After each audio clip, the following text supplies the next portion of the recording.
So the topic I have for you is recruiting volunteers and engaging them in meaningful ministry. So I'd like to start with a question. How many of you guys, well, considering it is COVID era, how many of you guys are struggling to recruit volunteers right now? Like, is that a challenge for you? You just raise a hand. Okay. All right.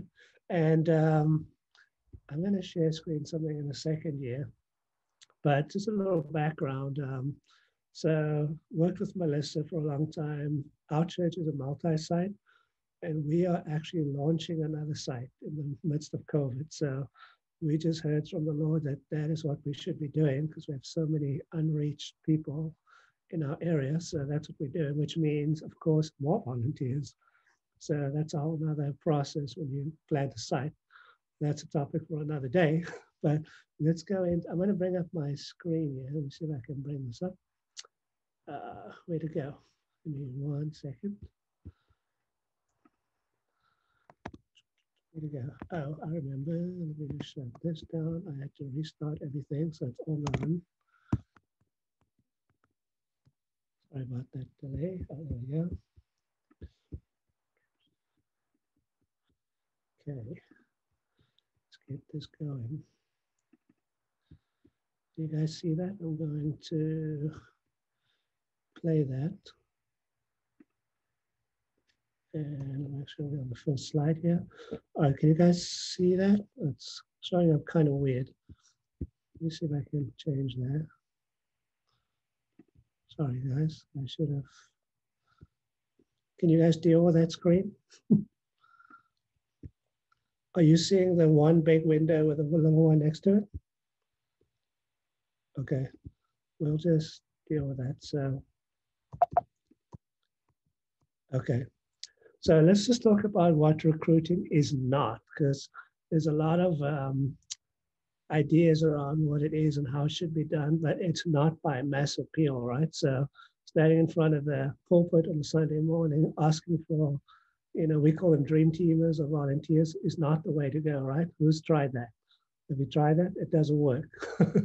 Okay, but it is through, I can't, let me see if I can just adjust this, but it is through relationships, right? Now, there's this concept called ZRM, which I'll talk about, and you might have come across it before. We'll come back to that. And fourth point there is recruiting will not be effective if you're flying solo. Now, I know most of you have teams, but we're going to talk a little bit about leadership. How do you activate those teams? So some of the questions to start thinking about, what are your circles of influence? So during COVID, we were working offsite for a while and, working from home, and that was strange. And at the moment, I'm the only person on our family ministry staff other than our youth director. So it's really just the two of us.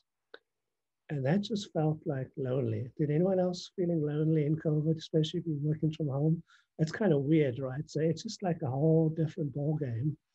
But some of the things that we as a church did was stay in contact with our volunteers throughout COVID. So I called probably 100 and something people, not in 1 week, but I had batches of people every day, making sure we stayed connected with them, because there's a couple of things people need when they're isolated, right? They want to know that they're known. They want to know that they're seen and they're loved, so known, seen, loved. And so we were very intentional about making that happen. So part of that was personal connection.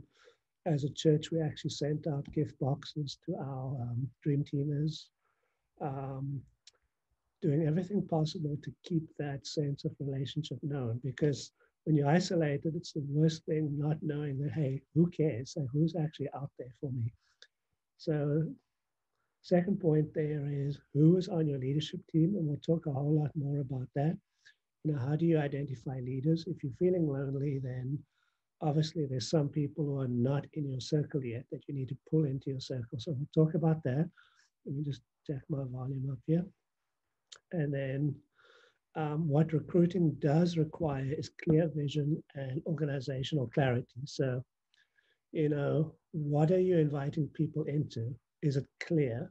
what is the vision, what does the org chart look like, and we'll talk a little more about that. And job descriptions kind of falls under that. Let me try and switch the slide here. Okay, let me just restart this thing because I don't like the way it's coming up. Let me get rid of this. Is that better? Okay, I think that's a little better. Can you guys see that a little better now? Yeah, okay. All right, so let me go through here.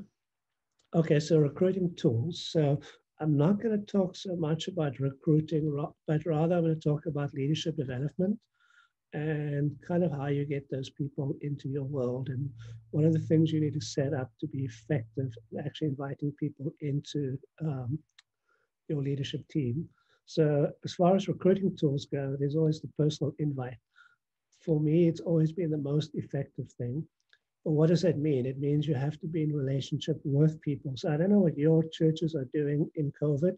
I know some of you are back, some of you are online, but when we were offsite or virtual, we had V groups. So we had groups connecting via Zoom like this, staying connected, but just using every avenue possible to connect with people. So I have this thing called circles of influence. Like, what are your circles that you are getting influence in or connection to people? So think about what those are. And the other question I have for all of you, and no need to answer, is on Sunday, are you the person up front doing ministry? Or are you the person facilitating ministry? Totally different. One of those means you have leaders in place. And it allows you to be free to actually be connecting with families and leaders and wherever it is. So we'll talk more about that. Just some things that we've done even during COVID is call parties.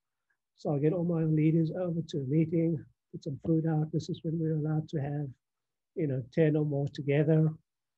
And we get a list of people, who do you know? Who can we call right now? And we'll do that. And you'll be amazed how effective that was. So there's develop relationships, circles of influence, share vision and story wherever you can. People don't sign up to do a job, right? They sign up to be part of a vision and something.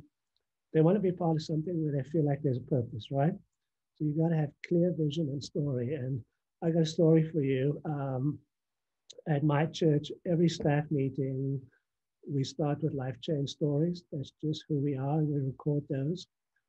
And one of the stories I was able to share recently was, as a kid, I was actually teaching this class because I had to fill in, and I was sharing with this group of kids. And whenever you lead a group of kids, you never quite know what's going to stick, right? What are they taking away? And so that's just, it's sometimes you plant a seed, other times you see a more direct result. So a week or two later, we were at church doing some Christmas setup. And this mom comes up to me and says, I need to thank you. I go, okay, what did I do right? So she goes, well, Aiden, who's the kid that was in the group, she said, he did not want to go anywhere when COVID first started. He was totally paralyzed by fear, but eventually came to church with her and then was in my group. And then that week on the bus, he was sitting next to his Muslim friend and shared the story of Jesus with him. So that's impact, right? So those are the things that people sign up for. They don't sign up for, hey, I need someone to change diapers in the baby room, but they sign up for life change. So vision and story whenever you can. My 5, I challenge my team every year to write down a list of 5 people that they can recruit onto our team. And they just make a list, pray about it, and ask them about it. Hey, how's it going with your list? Have you brought anyone in? Because your team is your greatest recruiting mechanism. I can recruit pretty good, but they are much better. So use your team. So there's a good website, and I'm not going to talk a whole lot about this slide, but stoprecruiting.com. Christine Kreischer, she's actually a friend of mine, and Darren Kaiser. There's actually a book that they wrote, Stop Recruiting, Start Retaining.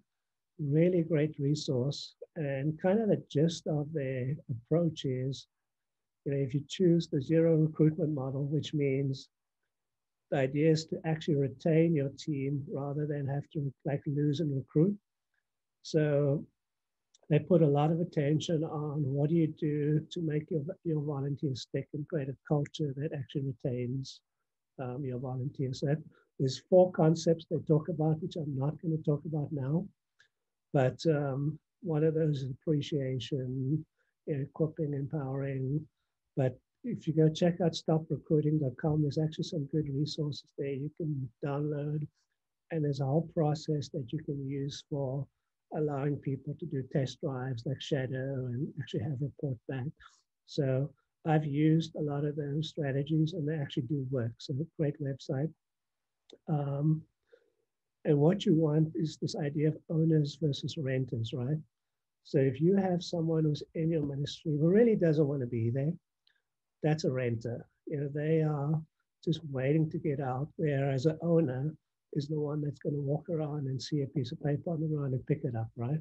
Because they bought into something they believe in. So just think about that concept that if you have renters, what am I going to do to convert them to owners? And sometimes we have renters coming in, people want to check things out, and that's okay, but have a strategy for actually moving them from point A to B.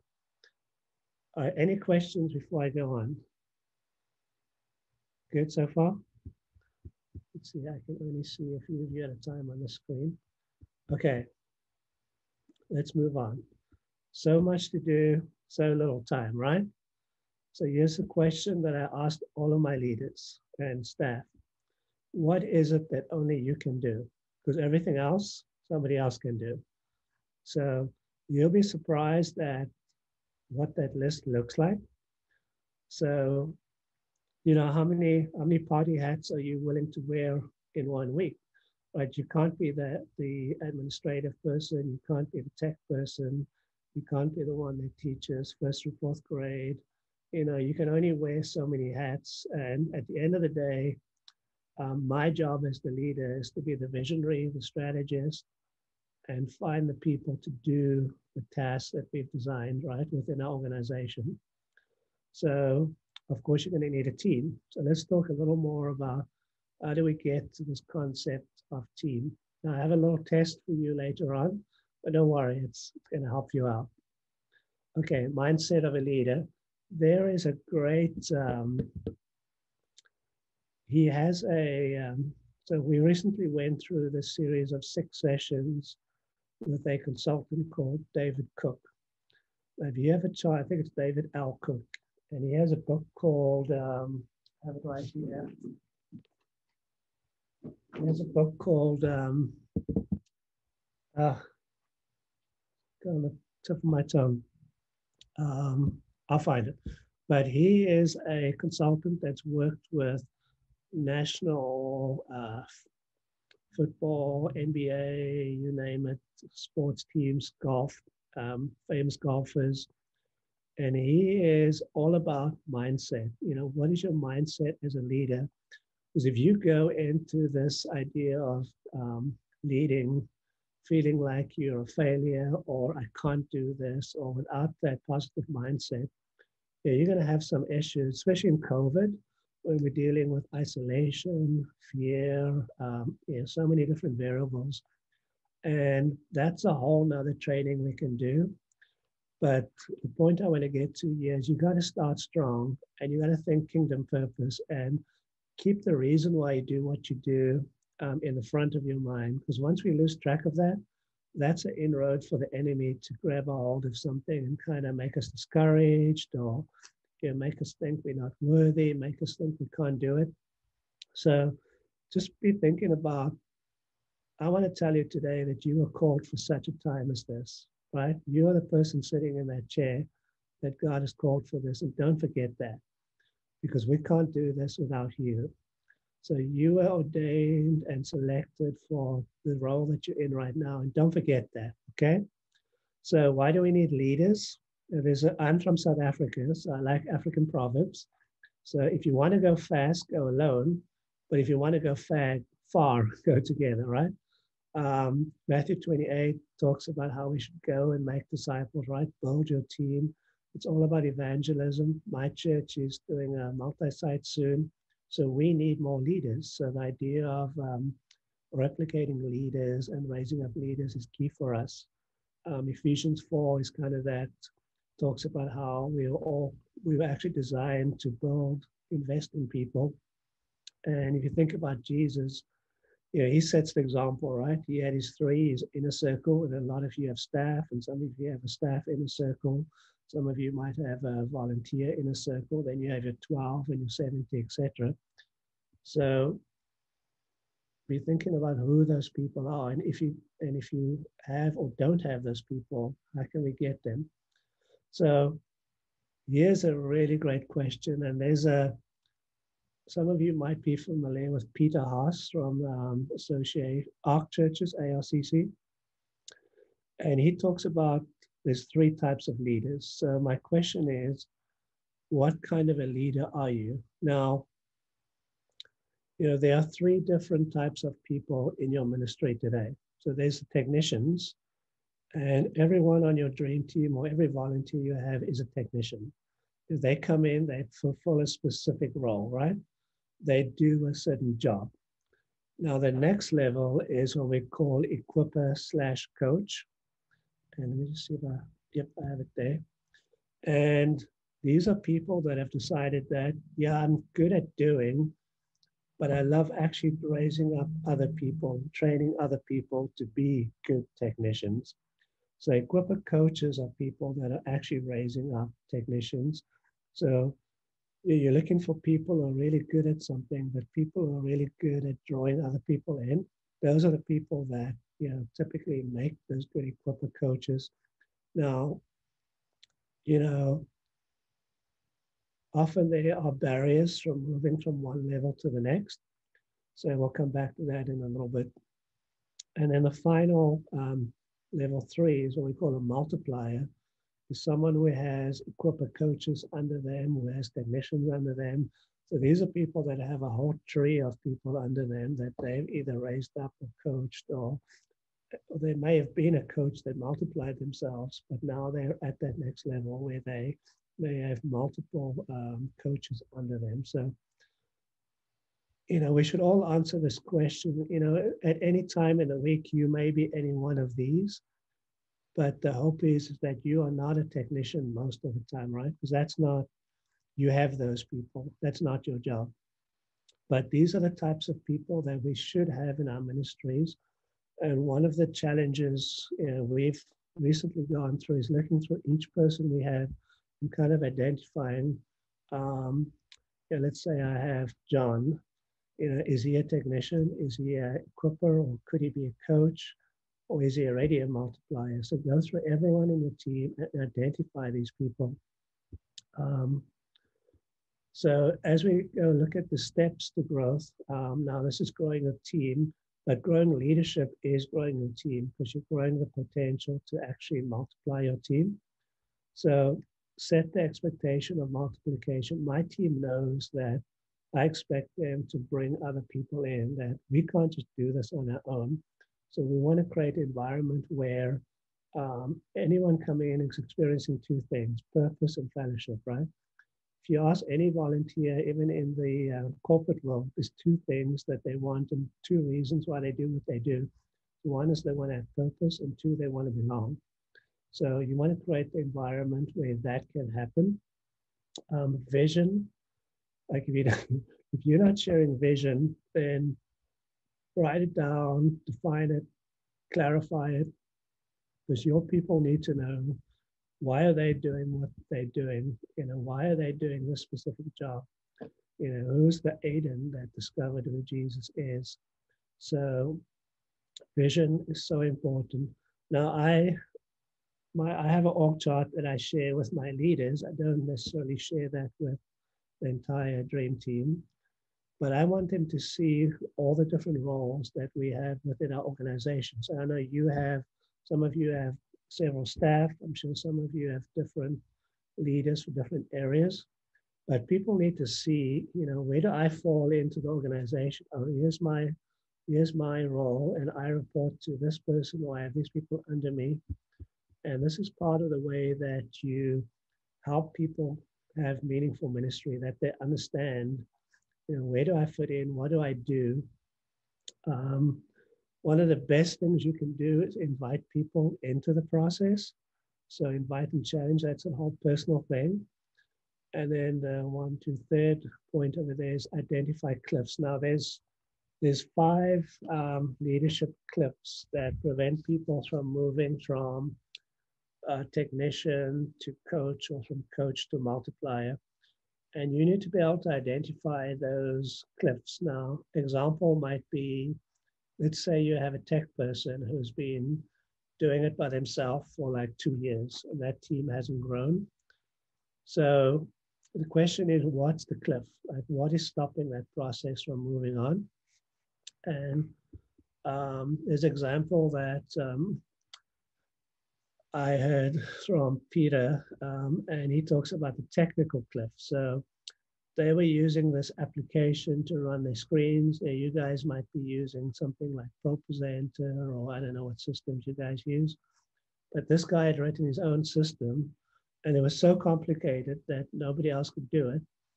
And so the technical cliff was, we need to get rid of that obstacle and use something that's more user-friendly that other people can use. Now, of course, everyone thinks their own system is the best system, but it probably isn't. So that's one of the cliffs. It could be technical, so that's skills. It could be a communication cliff. I don't really know what's expected of me in terms of schedule, time, talent, or character. I don't know how to give feedback when expectations are off. So that's the whole thing of coming back to the org chart.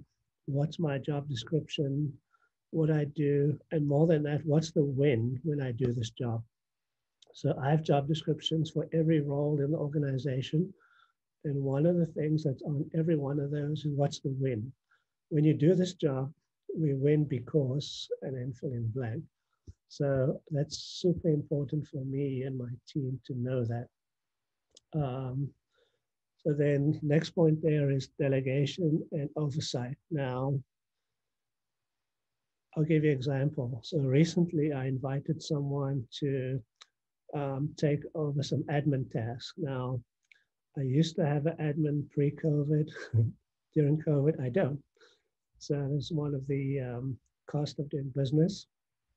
But we also basically changed the organization, so that role was no longer relevant. So we changed what our organization looks like. But I needed to make sure that that person I was inviting in to do certain admin tasks had a system and the right systems, to do what I was asking them to do. So what is the process? So in this case, it was things that they had to do in planning center. There were lists that had to be created. There's various things. It might be a workflow that they're responsible for. But I had to make sure that they understood the expectation. What am I holding you accountable for, even though you're a volunteer? And what is the system you're going to use? Now, how many of you guys, I can't see you all right now, but as you think about delegation, how many times has that failed? Like, you've asked someone to do something and it didn't go quite as you expected. Has anyone experienced that? Yeah. I can only see, like, wait, let me make this a little bigger here. Okay, so one of the pitfalls of delegation is sometimes we dump or we don't delegate. Now, two totally different concepts. Dumping is, here's a task that needs to be done, go do it.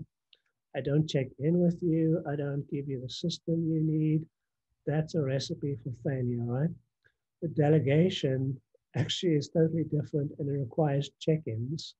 And check-ins is one of the things that a lot of people miss. Check-ins is that task that tells that person that you are valued. I appreciate what you do. I care about you. So check-ins are super important in that process of delegation. Agreed upon goals and accountability. What is it that you're agreeing to do? by when. For example, by Tuesday, you're going to send out postcards to all first-time guests. You're going to update planning center, and that's what I'm holding you accountable to. So just clarity around that. So let me stop there for a second. I hate talking so much without feedback. Any questions at this point before we move off? Anyone? Okay. Where are we? Okay, so let's look at developing leaders. Now, how do you identify who potential leaders are? Well, you look to see if someone has a following. So for you guys that are online right now, one of the things that is very interesting, if you look at, let's say you have like we have a kids ministry Facebook page, who's most active on that page? That's probably someone that I want to recruit into my online role. Someone who's going to maybe help us with our online, like our online resources, and whenever we're doing things virtually. So study their influence, and you can tell a lot about people by seeing who's drawn to them, right? Who has influence and who's actually like who's leading groups, who's if they start a group, 12 people join automatically. So look for those people. And then you have to test them, right? See if they can make things happen. So I think, yep, I do have this in there. There's a whole way, there's 4 levels of delegation we'll talk about. And then observe how they respond to responsibility. So the person that I just brought into my org chart to do the admin stuff, I've been checking in with them and kind of seeing how they're doing. And then I have some other people that do, for example, weekend setup, weekend prep for me. And I'm looking at them going, how are they doing with the small thing? And maybe there's a bigger thing that I want to call them into. So just watching and see how they respond and give them challenges. Now, I think this is something that a lot of leaders are afraid to do. Like we're like, well, that's a big ask. I'm not going to do it. Do it, because you might be surprised how people step up to the thing that you're challenging them to do. I think this is one of the things that we fail at the most, is that we're not willing to challenge people. If you try it and it doesn't work, well, that's a different thing. But if it does, you may be pleasantly surprised, right? So don't be afraid of that. So this comes from Clay Scroggins. He's affiliated with North Point Church, and he came up with these 4 levels of delegation. So level 1 is investigation. I might ask a leader, can you go and research for me, how do you create, it could be anything. Can't think of a good example. It could be as simple as, we want to do a craft. It's a dumb example, but go and research how to make Christmas ornaments, and then see what they come back with. A level 2 task is where I ask you to do something and you keep me informed as to your progress, but I'm kind of working with you. Where informed results is where I've already, like, this would be someone that I've put into a role and we've already tested them, and I might give them something and go, okay, we want to develop a stage for our kids area. Keep me informed as you do it. And then, but I'm still in the loop in the process on a regular basis. Level 4 is something that my lead pastor might come to me and say, hey, can you develop a policy for ABC, and then just roll it out. He has no involvement whatsoever, but he trusts me to do it. So that's kind of the 4th level. Typically, that's going to be staff that do that. But these are the levels you can use. And if you go, if you search for Clay Scoggins, the delegation, I think it's called the Delegation Dilemma. It's actually a great podcast. I've listened to that several times. Very, very helpful. How do people learn? 70% learn by doing. So that's on the job, trial and error. 20% by interaction and 10% by learning. So what's the most effective way is like showing someone how to do something. So that's just a little info there. Job descriptions.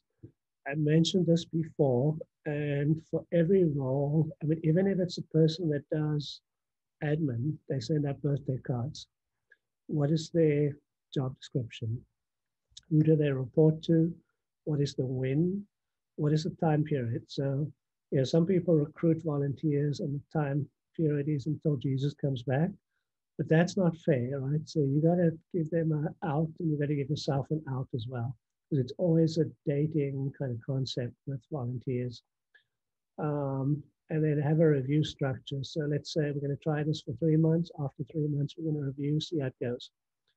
Leadership pathway position. I'm not going to talk a lot about that, but that's some churches have leadership pipelines where you have different roles and growth pathways that people can go down. I'm not going to really go into that today.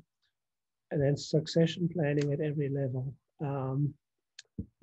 How great would it be if everyone we had was training someone that could replace them, right? So let's say you launch a campus, you lose someone, it's not the end of the world because everyone's been replaced, has been basically training their replacement. So this is something that a lot of leaders don't think about. I'm even looking for who's the person that could replace me. So this is something we should be doing at every level. 5 ways to develop leaders, and this is probably something you've seen already. But, I do, you watch. There's 3 questions we ask. What worked, what didn't work, how can we improve? Basically debriefing. Maybe next time, maybe do that once or twice. The second time, I do, you help. And it just evolves. You do, I help, and we talk at every stage. You do, I watch, we talk. And here's the process of multiplication. That person does, someone else watches. But now you have a loop that kind of feeds itself, right? So this is something I try to teach my leaders, but we're going to teach ourselves this first, right? So that's just a process that can help you. We just went over that. And I think I'm going backwards. Okay. So leadership development is biblical. It requires investment and risk. And there's always risk involved, right? If there's no risk involved, then is it really worth doing? Leadership development requires proper training. So what are your training processes for each one of those roles? Do you have a process, a system that's documented? Because if it's not documented, in my mind, you can't reproduce it. So you might have all the knowledge in your brain, but if a beer truck runs over you one day, then where's that knowledge now? So, especially for churches that are multi-site, like in our case, we are launching the next site. I need all that information to be accessible to go, hey, yeah, campus pastor, here is the system for children's ministry. This is how it works.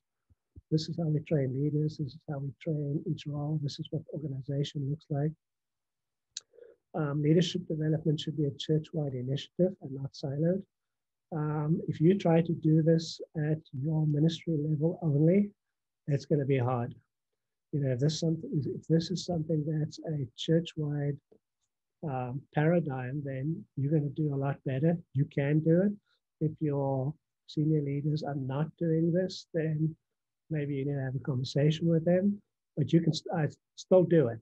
Do the best you can, but this is something you should be promoting at the church level and something maybe, Hannah might be talking to leaders about. And it is an essential tool for multiplication and the spread of the gospel, right? If we're not replicating leaders, then how are we going to go about accomplishing our mission, right? To make Jesus known, sorry, to all the ends of the earth. I'm actually going to stop there because mindset of a leader is a whole different talk. I've been talking a whole lot. And let me stop sharing this in here. So let's just open it up to some questions right now. Hopefully you have some questions or I've done a bad job. Who's got a question? Kari? Yeah. Your conversation about, the I do, you help, and then we talk, like what went well, what can be improved, what did you notice, those sorts of conversations. How do you work that in? Like, are you at the point to where things run without you enough that you can have that side conversation with the volunteer on, like, in the middle of programming at the end?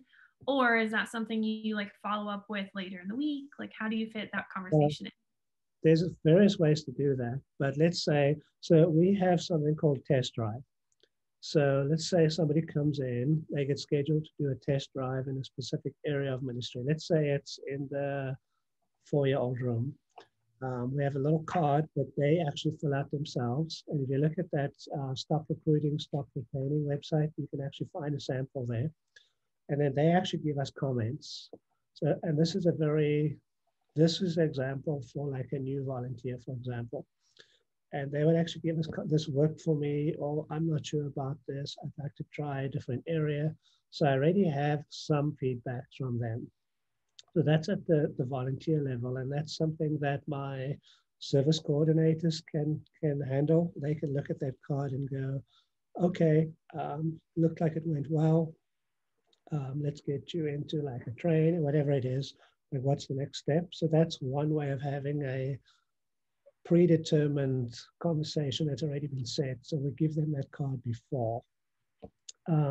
With somebody else, like let's say I had a couple of guys in my office the other day, I called them up and said, hey, I'd like you to do this task, come in so we can go over how the system works. These are the guys that actually edit my curriculum. So basically you're setting the expectation up front that, hey, I'm going to ask you to do something, and then we're going to review. Let's figure out when we're going to review. So it could be on Sunday, it could be during the week. I like face-to-face personally. I mean, I'll do Zoom or phone calls if necessary. But basically you're creating the expectation up front that we are going to talk. But again, there's a job description, everything is written down. Here's the when you're sort of asking you to do. So it shouldn't be that foreign if they have enough information up front, right? Yeah. Does that answer your question? Yeah, thanks. Sorry, anyone else? Have I bored you to death today?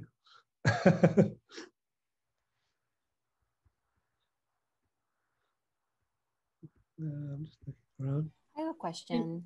Go ahead. So I've been at Missio for about February will be 2 years for me. So I kind of came in with the culture that's already been created. Right. And so knowing that like, this is how team leads operate, this is how volunteers are operating. And, everyone serves once a month. And like, how do we shift it where you're not disrupting and then all of a sudden everyone's like, well, this is too much change, bye. Like, how do we ease it in? I don't know what my question is, but yeah, I'm curious. I've been here at this church, at my church now, for about 15 months. So I came in at a time where they weren't able to keep their children's ministry staff. Like, there had been several people before me. So I came into like a atmosphere of like distrust already. Oh, here's another guy. Let's see how long this guy's going to last, kind of thing. So, it's maybe a little different to your situation, but I had to be able to establish vision. And pretty quickly, I establishing vision and executing vision are two different things. So I started with establishing vision to say, this is where I believe we're going to go. This is how we're going to do it. And we're going to go through a process of implementing change. Because remember, change, nobody likes change, right? Who loves change? Change is just hard. There's no easy change. So one of the key things to that process is finding the people that you can trust, finding the people that believe in your vision will become your vision carriers. So you got to build a team of vision carriers around you and go, I agree with you, Zhang. I'm totally on board. I'm going to help you move that vision forward. But you also can't do everything at the same time. So, I heard you say you had once a month volunteers. That's rough because you need 4 times as many people to do the same thing. So, one of the things I also changed was I want every week volunteers. Now, not all our volunteers are every week, but, you know, right now in COVID, we'll take anyone we can get. But, that we established the vision behind that and what is the win, that kids have consistent people that they learn to trust. So there's always vision behind the change, and change is implemented over time. So, I'm 15 months in. We changed curriculum in the time I was here, actually during COVID. That was a tough one, but I started that conversation probably 4 or 5 months before we actually did it. And then created a system to get us to that change, created a team of people who were going to be on the curriculum team, would edit curriculum. So by doing that, you create buy-in and you create people who are excited about the same things you're excited about. So it just takes time. Zheng, I was trying to remember, what was your role again? I'm the children's director. And You so I are, don't actually have a staff, but I have team who do leads, who do you report to? the lead pastor.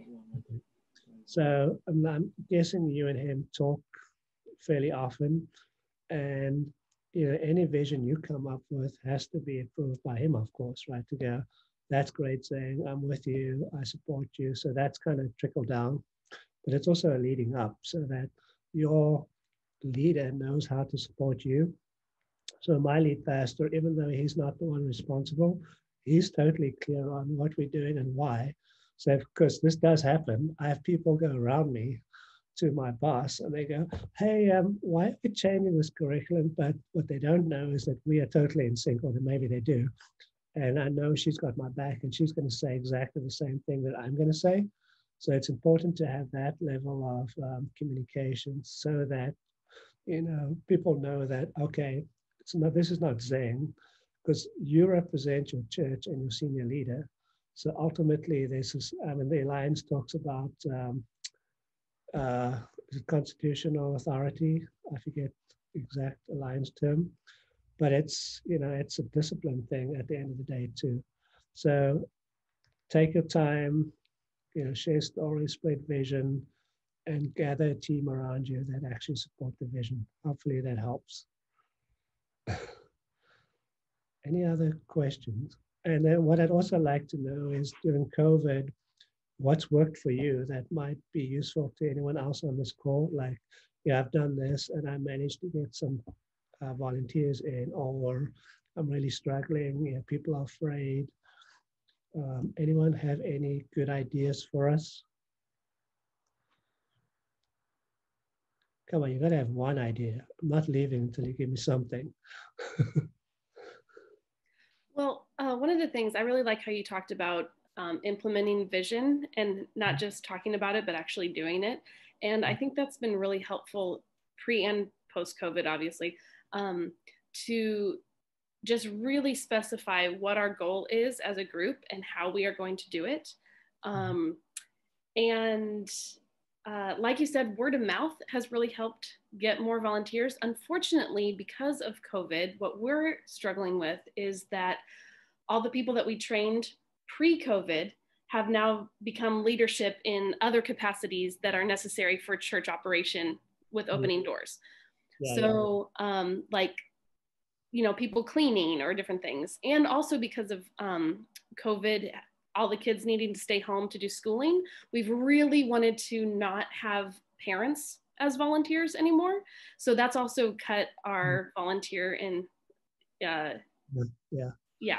So that's what we're struggling with. I don't know if anyone else is able to. I got one thought for you. So when we first came back, which was July, we knew that we weren't going to have the volunteer team we had before. And we actually surveyed everyone prior to that, saying, hey, this is when we're opening. Are you actually coming back? So we already knew pre-reopening like who we could expect to be back. And then because we needed to train those people in COVID practices as well. The other thing we did, which was kind of interesting, was before we reopened, we were running virtual groups. So for example, the preschoolers would connect on Zoom, and it was shorter than, it was like 15 to 20 minutes on a Sunday. Same material, video kind of stuff. But we were doing that free. And then when we opened, we kept that going for a while. Said, hey, if you're not willing to come in, we still have our virtual, we call it V groups that you could connect to. And then after a few months, when it actually dropped off quite a lot, we ran hybrid groups. So we would actually run Zoom on site from the room. So our elementary class had a Zoom fired up. So we had kids on the screen and kids in the room. And that actually was a great catalyst to bring people in because they saw the kids inside. And most of them actually came in over the next few weeks. But we did that for a while as well. So we did like 3 different versions. I like that. We did the first 2, but we didn't do that hybrid one. And I think that's really neat. Great catalyst. Because, some parents don't want their kid. I actually had one parent get upset because her family was seeing kids on site and they didn't want to be on site. But then I called her and they were there the next week. So, people are just weird. Anything else? Comments, thoughts? Was this helpful? Was the other question.